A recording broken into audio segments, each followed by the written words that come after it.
Hey everyone, I am toying with this coffee with Carrie.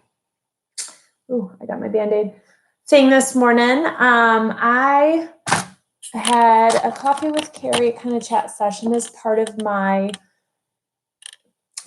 consulting things that we would maybe touch base with each other, like my customers once a week, having coffee on an early morning, because funeral directors, sometimes that's the best time to meet because later in the day you're often tied up with stuff.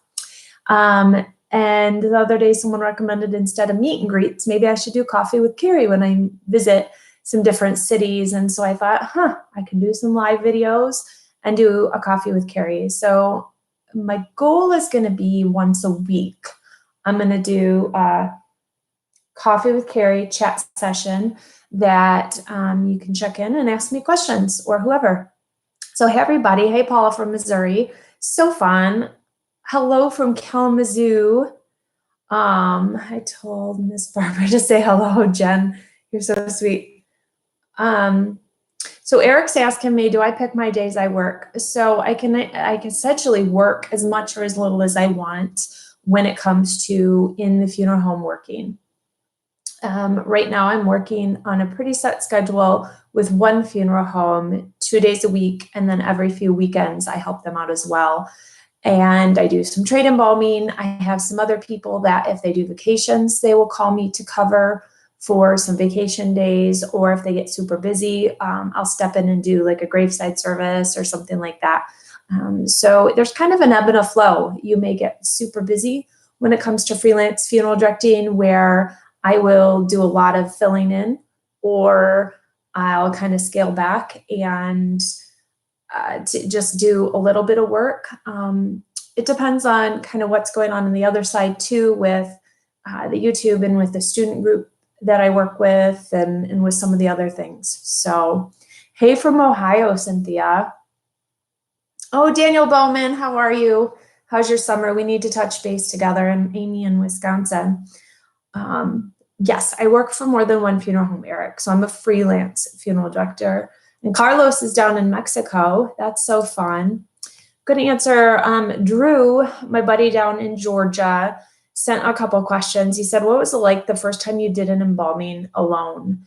And I, honest to goodness, don't remember my first solo embalming, I think, because it's one of those things like you're working with your sponsor. And so they may step out of the room for like 2 minutes, and then it becomes 5 minutes, and then becomes 10 minutes. Then it eventually becomes, hey, if you need something, come holler at me, I'll be in the office. So it's kind of this slow, it was a slow progression of doing it by myself, essentially. I remember the first embalming I got to watch from start to finish. I remember the first autopsy case that I got to do from start to finish. I remember like my first of a lot of other things, but I don't remember my first solo adventure, I guess.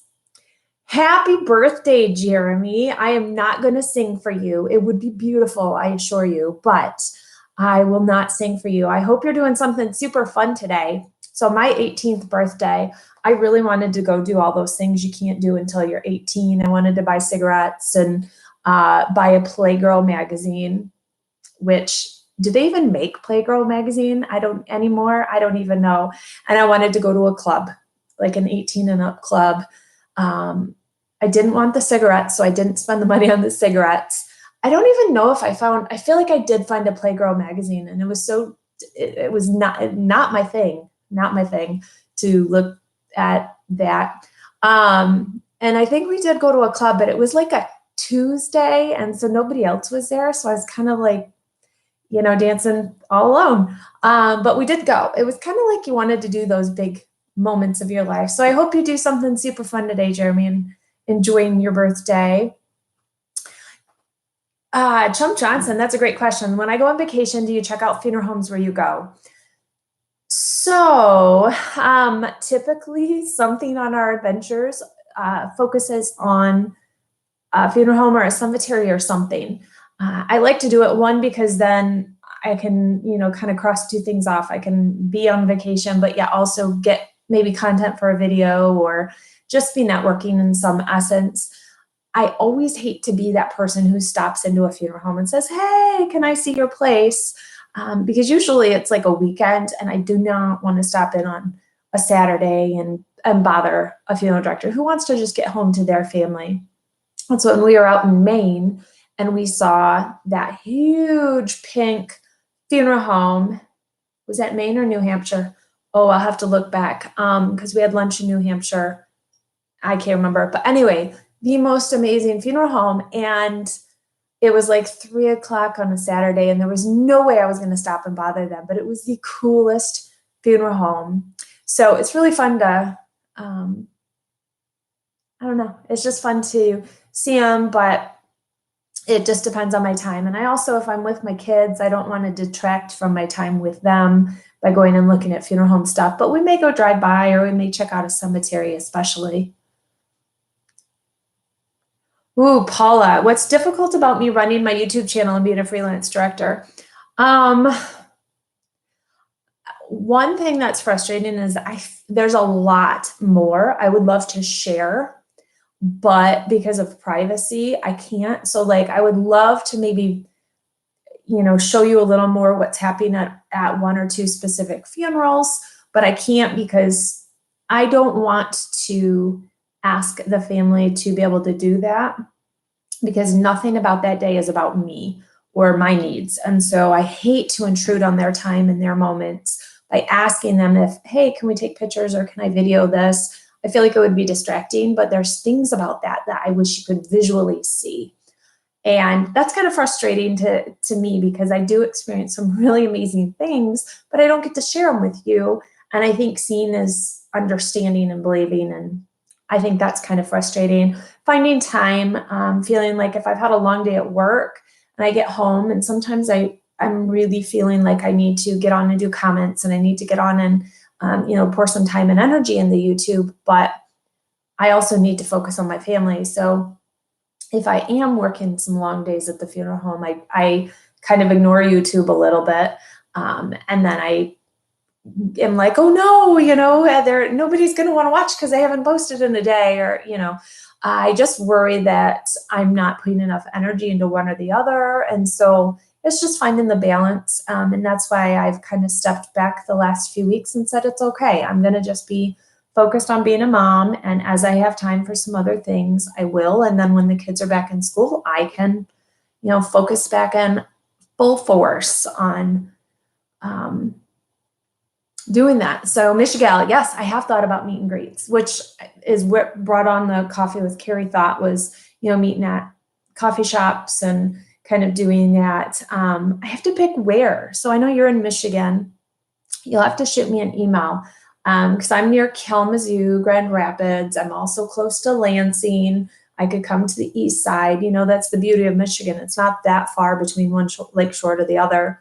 So it's just picking where, and where would be convenient for people. My husband is not in the business. We would not be able to work together all day, every day. We're two very opinionated people and would not be able to take direction from each other well when it came to kind of making some business decisions and professional decisions that way. We can chat about each other's profession, but he gets in his zone and he kind of does his thing. So he has been at the funeral home with me. He has seen, what I do and appreciates it and things. And he's gone to some conventions with me and such, but he stays in his niche and I stay in mine. So, Chrissy wants me to come videotape everything when she dies. It's funny. I have had a couple people say, when you can embalm me, or you can view my embalming and you can view this. And I feel like it's just a matter of time before, so this has been a conversation at dinner with my family a couple times, like with my brother and sister and parents and stuff, that at some point someone is going to do a live stream video of somebody at their death, following them to the funeral home, following the embalming, following the dressing, and then going through and then to the burial. Like, just following that whole path on like a live stream video. And I feel like it would be so fascinating to do that. And people would just, aside from, you know, the nighttime where they would just be laying there with nobody at the funeral home, I think it would be really interesting to watch that.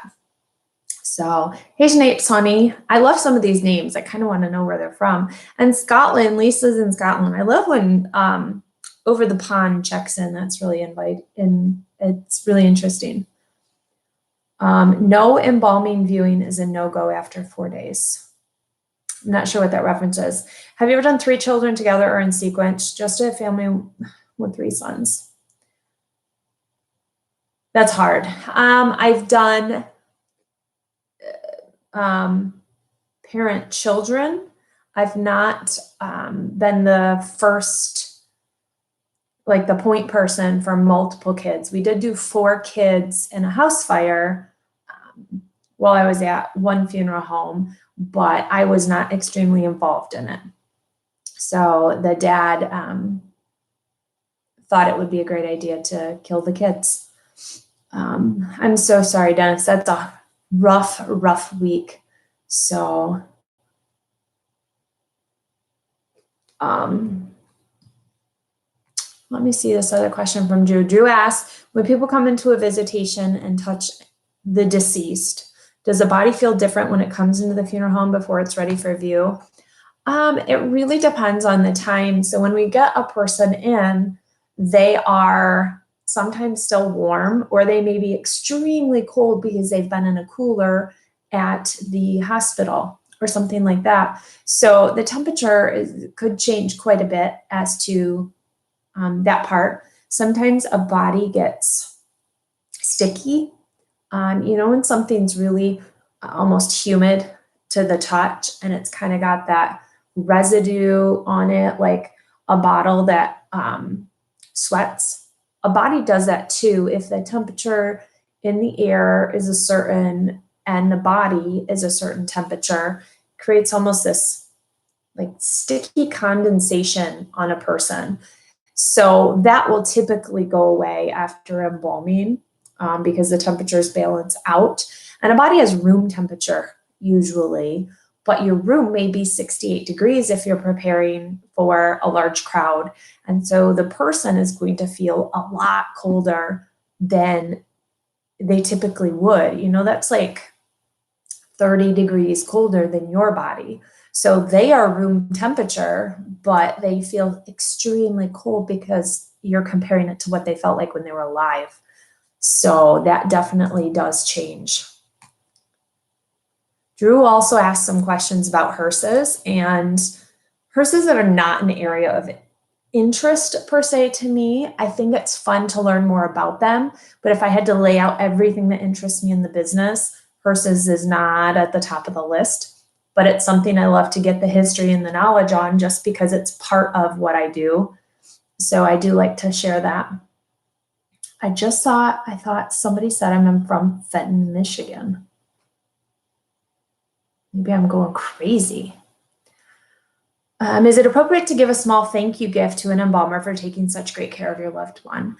You know, I'm just, as you can see, my office, it's getting better here behind me. I need to decorate or something. This plain gray might get to me. But I was cleaning out my file cabinet to store things differently. And I went through, I have like a file of articles from funerals I've done and thank you cards and folders from funerals that I've kept that were just really important to me. And I found in there, you know, just the cards and stuff. So just a thank you card.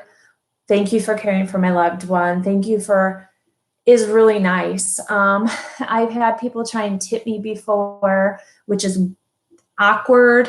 I think, you know, there's so many professions that think they need to be tipped or feel they need to be tipped or it's appropriate to tip, but to me, it seems awkward to be tipped. I have had like baked goods and flowers and different things sent to me.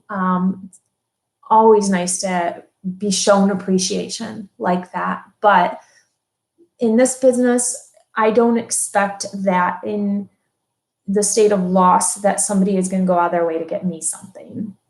But a thank you note is, it's so kind to be thanked for what we do. So it is good to thank. I'm a big thank you note person. I like thank you notes to be sent. My kids, I make sure they send thank you notes. Like if they have a birthday party or something, they say send thank you notes to the kids. And, you know, we try and send thank you notes for all sorts of things. And so to me, that's appropriate. Yeah, your brother's face looked like it was sweating. Yes, it does happen. It's like a condensation on a body, or sometimes if there's edema in the person, that it sweats out. But it does, it's like a weird phenomenon, I guess, that, you know, a person, they can start sweating. It's not per se coming out of their pores, it's just moisture from the body it's surfacing. Yeah, so they kind of look like they're sweating. Michigal, you're in Fenton. Yes, thank you. I saw Fenton. We got a haunted grave, and when you walk, same happened to you. Yeah, so you have to put bury people at a certain depth, because that way there's no animal activity, and the ground, it's all about pressure and what happens under the ground with burials. And so that way people are at a safe depth for the casket and the pressure and everything.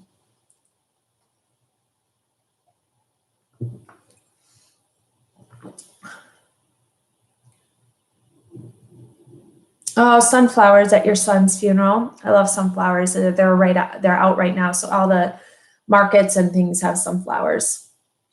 The medical examiner had to do an autopsy on a severely abused and murdered child. He came home and just jumped up and down in the yard and screamed because he was so frustrated. You know, that's the thing is,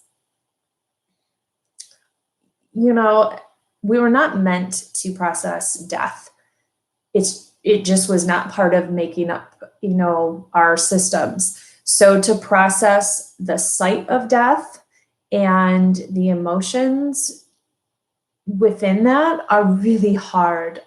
Speaking of that, I took care of a little girl who, her head was shaved. She had cuts all over her body that had healed.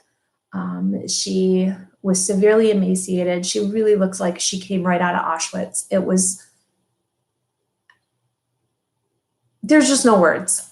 It was one of the hardest embalmings I think I did.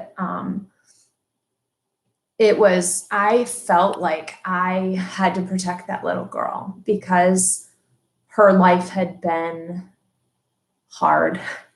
And so my position that for the 3 days or whatever she was with me, I was going to love on her and take care of her. And we went and bought her a new dress and some hair bows and, you know, like a headband, and just painted her little nails and took care of her, because that was the last thing we could do. And it made us feel better about the situation by doing everything we could to take care of her. But there's days, yes, I've got in my car and I scream, or I just sit and sob, because there's like this emotion and confusion inside of you. And you just, I can see jumping up and down and screaming in the backyard because you don't know what else to do. And you can't take it out on your loved ones. You can't take it out on your family. You can't just disappear from life for a little while till you can process it. You got to get it out somehow. So I need to go take up axe throwing, or I don't know, boxing or something. Some days I feel like. So why is embalming fluid a pink hue rather than blood red? That's a great question. But blood, if it was bright red, some of them actually are. So there's a multitude of colors that fluids come in. Some of them are blue, some are green. They don't so much, that doesn't so much matter, but some of them do have dye built into them, and that will then help change the color. Other times people use specific dye and pour it in, and that is a dark red. But you don't want to do something too strong, because what happens is it goes out into the tissue. It doesn't just stay in the vasculature. It kind of transfers out into the tissues. And so you want it to do it soft and general and not striped and specific under the skin. So there are some that are red, bright red, and some that are pink, but that's a great question, Ryan.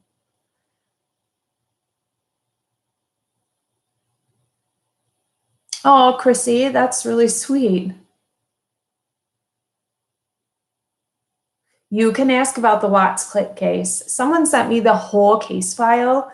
I guess it's on the web, that's redacted, and I did read through a lot of it because I have had so many questions about the Watts case because she was pregnant, and I have a video about embalming a pregnant woman, and because the little girls had skin slip, and I have videos about skin slip, and so I have been asked a lot about this.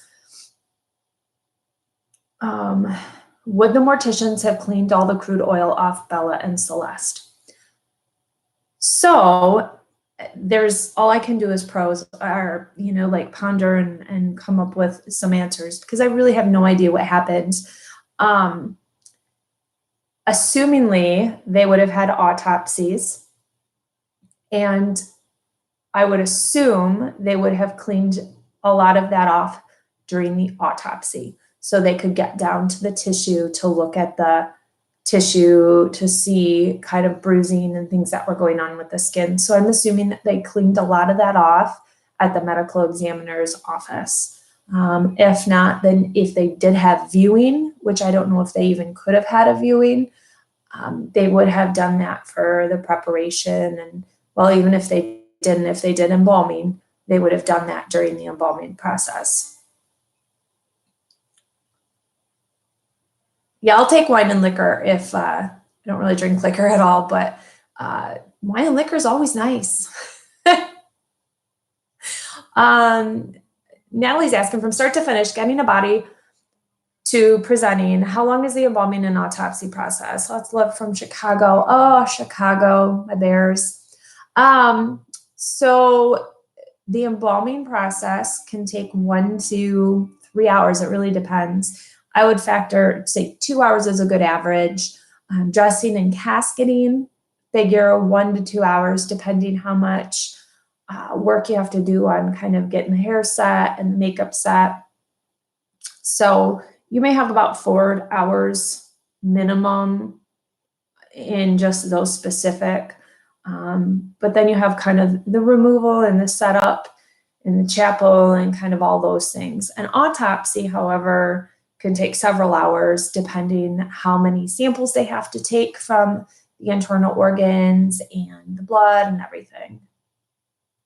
Good morning, Josh.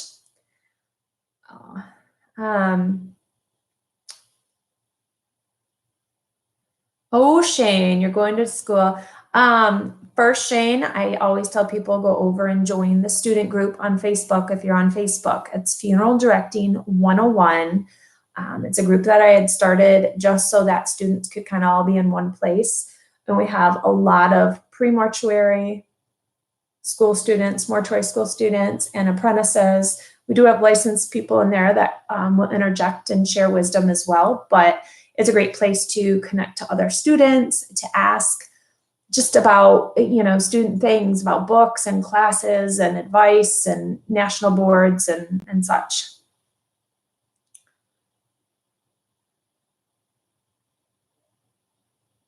What kind of laws are you looking for, Ryan? So there's really no embalming laws per se. There's no, each state does set like certain guidelines or rules. Like Michigan has a rule, it's not a law, that someone needs to be embalmed, buried, or cremated within 48 hours. It's not a law, there's nothing, but it's kind of something they've said, this is what we recommend as a guideline, so we're going to call it a rule. So, hey, Clayton. But if you tell me a little more what you're looking for, Ryan, I can guide you towards maybe some more answers. Just trying to see if I have some more questions I can maybe move to here quick. I'm going to try and keep my coffee with Carrie's to 30 minutes. and we'll see how they go. Maybe next week. You guys can kind of watch my progress here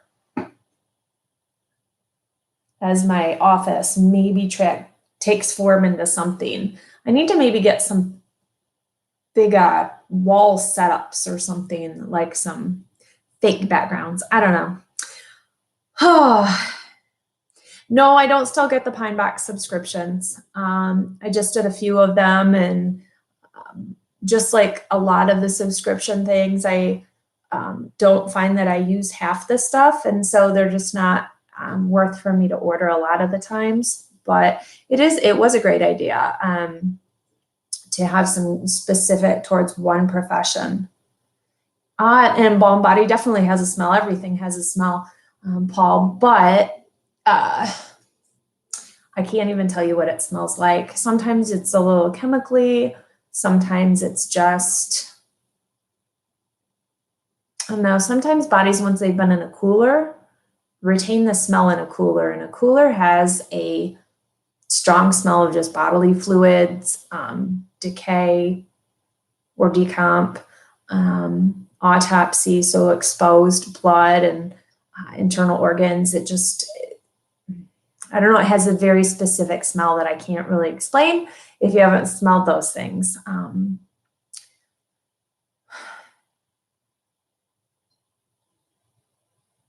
Ryan, so every funeral home sets their own policy. So it doesn't have to be a law for embalming, but whatever the funeral home says for their funeral home is what it is. You can always transfer to a different funeral home who will allow something else, but a funeral home may require that you have a body embalmed if you're going to have a public viewing. And the reason is not because, oh, we want to make money and so we're going to force you to embalm somebody. But because if you're going to be holding a body for 3, 4, 5 days and the public is going to be around them, it's not that they're contagious, but it's that we can't control what happens. And that reflects back on the funeral home. So if the person is laying there and all of a sudden they start purging, which happens after sometimes within a few hours, it comes back on the funeral home that we did something wrong. Whereas it's just because the family didn't want an embalming that the body is just going to go through its natural process. But that may just happen when you have 30 family members standing around or friends standing around, and they may not all understand what the situation was and that the family requested that. So because of some liability and just wanting a consistent level of quality of presentation, funeral homes may require that. Yeah, Clayton, I think I'm going to try and do this weekly because I'm going to have 2 home office days when my girls are back in school. And so I will have some specific time that I can do a coffee with Carrie. I think it's fun. Ooh, Snapes. Thank you. I will check that out. I've never tried the Wish app. I get sucked into sometimes. You go down that rabbit hole and you end up on like a site and you're shopping and you fill a shopping bag and then you're like, what am I doing?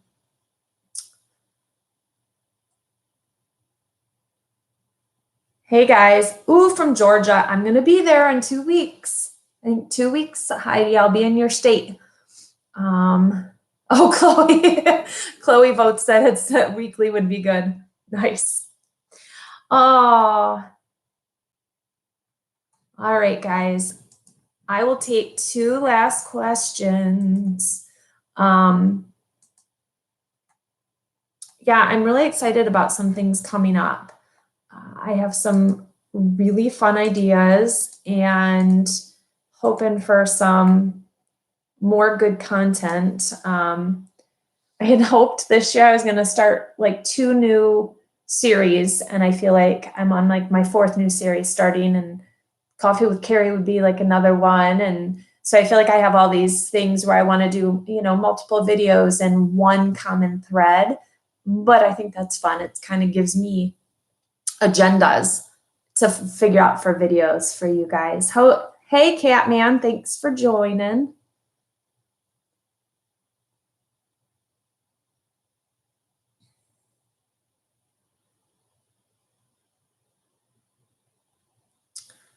I am going to be near Decatur, so Atlanta area, Chrissy. What are the math requirements to being a license? It depends on your state first. So your state has a set of requirements on classes for your apprenticeship.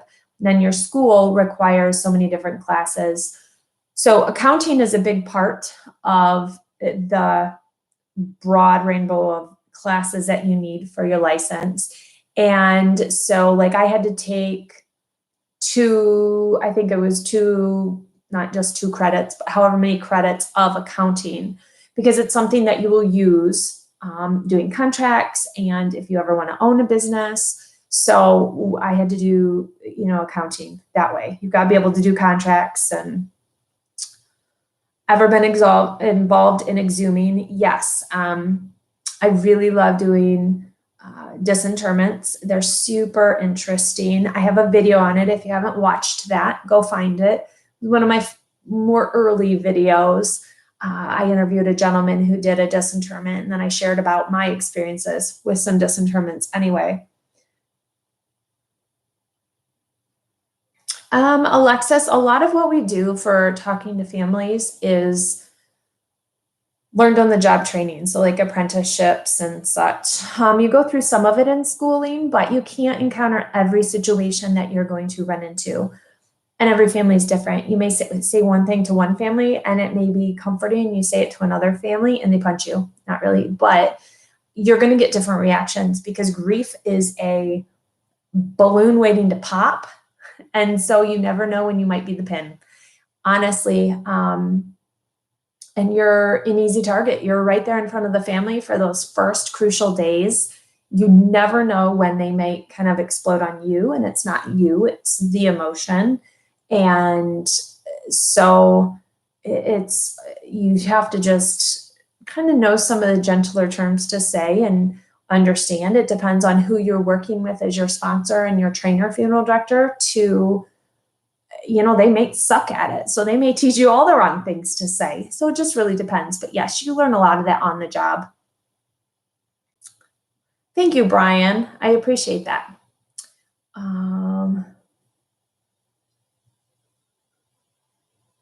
Oh, Catman. Yes. That we put on the bodies, the unionals and the coveralls and things. I need to do a video on that. I think I shared a picture of me holding one up when I talked about the organ and tissue donation, maybe? Or is that in the video I'm still editing?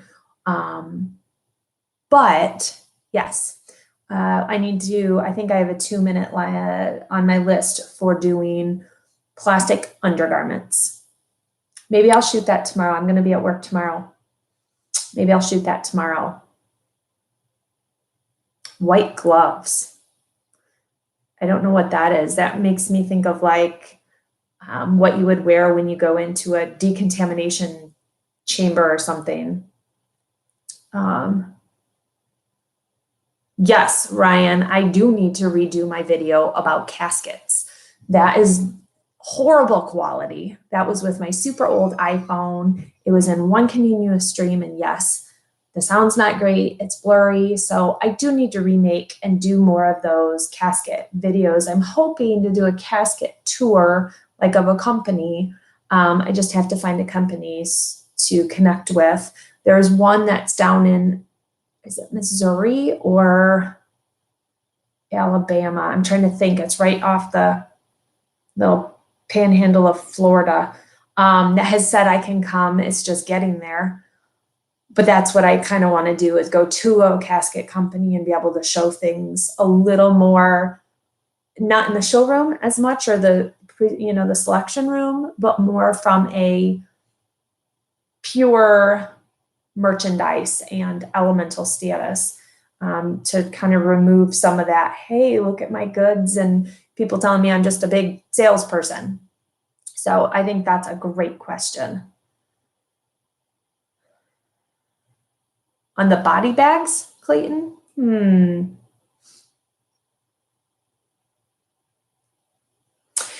One last question. So Nathan's asking about radiation in the body that's died of cancer.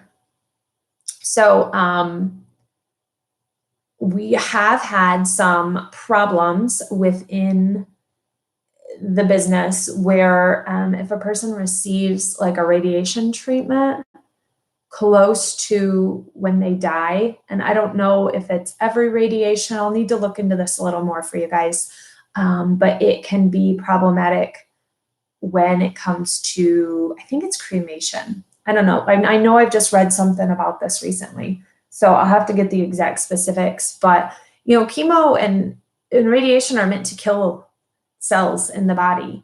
We need cells to preserve. So what we're trying to get fluid into and preserve has recently been destroyed by the chemicals and the drugs. So it's really counterproductive for us. So we may get instant firming, and then a few hours later, the body looks like we never did anything. And that is the problem we are encountering, that we can't get good preservation because we're kind of fighting against the drugs that are in a person's system, and not just in, you know, their circulatory, but that's in the whole body, because it's been attacking cells and killing cells and trying to destroy out, you know, the cancer. And so we're fighting against the drugs now. So John Dillinger is going to be, is he the one that's at Chapel Hill? I'm going to have to check. Oh, see? Or Crown Hill. I was just at Crown Hill. I did a huge tour. So I have to go back. Not go back, but I have to edit. I have so much video from Crown Hill. If you've never been, this place is insane.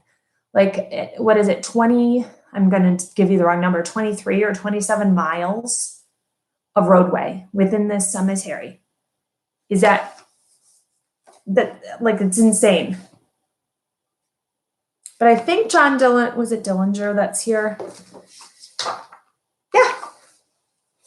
Yeah, so that's crazy. So he's buried at Crown Hill down in Indianapolis. Yeah, we stopped at his grave and on my tour. So that's crazy. I did not hear he was being exhumed. I'm going to have to call my people down in Crown Hill and ask them what's up. So, all right, guys, one last, why does the body firm up? Because of the chemicals. Its job is to firm up the tissue and preserve it. What do you do to fix it? I'm not sure what you're referring to. Re-embalm a body. Yes, you can re-embalm a body. Sometimes you get a body maybe shipped into you and they weren't given enough chemicals, or you still feel like something more could be done, and you can re-embalm. So, all right, guys, thanks so much for joining. Gosh, I don't ever stick to my time limit. It's the bad thing about me getting rambling. Hopefully it's not rambling to you guys, but Coffee with Carrie, I had this cup made like, I don't even know, 2 years ago when I kind of started in on this this stuff. And so I pulled out of the cupboard this morning. I got really excited. I'm gonna have to get a bigger cup because this is like the smallest little mug ever. Didn't hold enough coffee, obviously. So join me next week. I will randomly pick a day, and eventually maybe I will make Friday Coffee with Carrie Friday or something. But I will check you guys soon. Jot down your questions so you can bring them next week. And hopefully I'm trying to, when we stay to this nice, we're like around 70 viewers. That's perfect. I feel like I can keep up with the questions as they come in, which is important. When it gets too busy, it's like, oh my gosh, I can't read anything and I can't keep up with anything. So thank you guys. Thanks for the support, and I will check you on the next video. Bye.